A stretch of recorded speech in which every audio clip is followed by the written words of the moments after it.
మకర రాశి వారికి అనుకున్న కార్యక్రమాలలో స్వల్పమైన పురోగతిని మాత్రమే దక్కించుకోగలుగుతారు. చేస్తున్న పనులు తరచుగా మళ్ళీ చేయవలసినటువంటి పరిస్థితులు ఏర్పడుతూ ఉంటాయి. వినోద కార్యక్రమాల పట్ల ఆకర్షితులవుతారు. వినోదభరితమైనటువంటి అంటే ఫంక్షన్లు కావచ్చు, పార్టీలు కావచ్చు, బయట వెకేషన్లకు సంబంధించిన ఆలోచనలు కావచ్చు ముడిపడతాయి. మంచి ఉత్సాహాన్ని కలిగి ఉంటారు. స్ట్రెస్ రిలీఫ్ కోసం కుటుంబంతో గడపాలన్న ఆలోచనలు ఎక్కువగా ఏర్పడుతుంటాయి. వర్క్ ప్రెజర్తోనే కొన్ని సంవత్సరాలు గడిచిపోయాయి, కుటుంబంతో ఏకాంతంగా గడపాలి అన్న రకమైనటువంటి ఆలోచనలు ముడిపడతాయి. స్త్రీ సంతానం పట్ల మక్కువ కనబరుస్తారు. వాళ్ళకు కావలసినటువంటివి ఏర్పాటు చేయడానికి ఎంత దూరమైనా వెళ్ళొచ్చు అన్న నేపథ్యంలో మీ ఆలోచనలు ఉంటాయి. కొంతమంది ఈ విషయాన్ని వ్యతిరేకించినప్పటికీ మీ ఆలోచనలలో మాత్రం ఏ మార్పు ఉండదు. దూర ప్రాంత ప్రయాణాలు అనుకూలంగా ఉంటాయి. కొత్త కార్యక్రమాలను మొదలు పెట్టాలన్న ఆలోచనలు పోస్ట్ పోన్లో ఉంటాయి. తరచూ టెక్నికల్ ఇష్యూస్ రావటం, ఒక పని చేయవలసిన పరిస్థితుల్లో మరొక పని చేయవలసినటువంటి విధంగా తారుమారయ్యే అంశాలే ఎక్కువగా ఏర్పడుతుంటాయి. ఏ విషయంలో అయినా కూడా తొందరపాటు నిర్ణయాలు తీసుకోవద్దు. తొందరపాటుతనం తగదు. ఈ వారం స్త్రీలకు అనుకున్న కార్యక్రమాలలో మంచి పురోగతిని సాధించగలుగుతారు.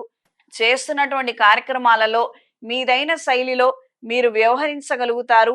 బ్యాంక్ ట్రాన్సాక్షన్స్ విషయంలో, డబ్బుల విషయంలో అత్యంత జాగ్రత్తగా ఉండటం అనేది గమనించుకోదగిన విషయము. తరచూ మర్చిపోవడము, ఇంపార్టెంట్ అంశాలని, ఇంపార్టెంట్ డాక్యుమెంట్స్ని మర్చిపోవడము, అవి చేజారే విధంగా పరిస్థితులు గోచరిస్తున్నాయి. అప్రమత్తంగా ఉండండి. గృహ నిర్మాణ ఆలోచనలు తాత్కాలికంగా పోస్ట్ పోన్ దిశలో ఉంటాయి. కొన్ని చేయాలనుకున్నప్పటికీ చేయలేనటువంటి విధంగా పరిస్థితులు ఏర్పడతాయి. ఈ వారం విద్యార్థులకు కాలం అనుకూలంగా ఉంటుంది. మీ ఫోకస్, కాన్సన్ట్రేషను చదువుల మీద మాత్రమే ఉంచండి. అన్నీ తెలుసుకోవాలి కదా, సోషల్ సర్కిల్ ఉండాలి.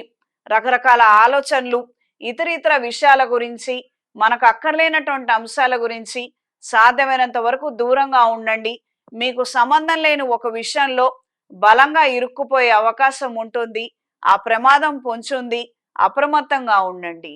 ఈ వారం మకర రాశి వారికి కలిసొచ్చే రంగు గోధుమ రంగు, కలిసొచ్చే దిక్కు తూర్పు, కలిసొచ్చే సంఖ్య 6.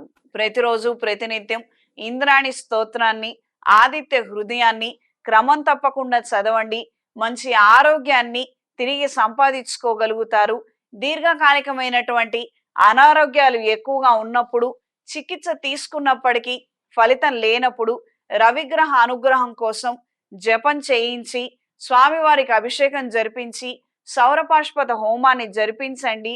మీరు అనుకున్న విధంగా మంచి ఆరోగ్యాన్ని తిరిగి సంపాదించుకోగలుగుతారు. చేతికి సౌరపాష్పత కంకణాన్ని ధరించండి. ఇంట్లోనూ వ్యాపార ప్రదేశాల్లోనూ ఎరుపు రంగు ఒత్తులతో, అష్టమూలికా తైలంతో దీపారాధన జరిపించండి. అనుకున్న కార్యక్రమాలలో పురోగతిని సాధించగలుగుతారు. ప్రత్యేకించి రాహుకాల సమయంలో శుక్రవారము, ఆదివారము అమ్మవారికి దీపారాధన చేయగలిగితే విశేషమైనటువంటి ఫలితాలు సంప్రాప్తిస్తాయి.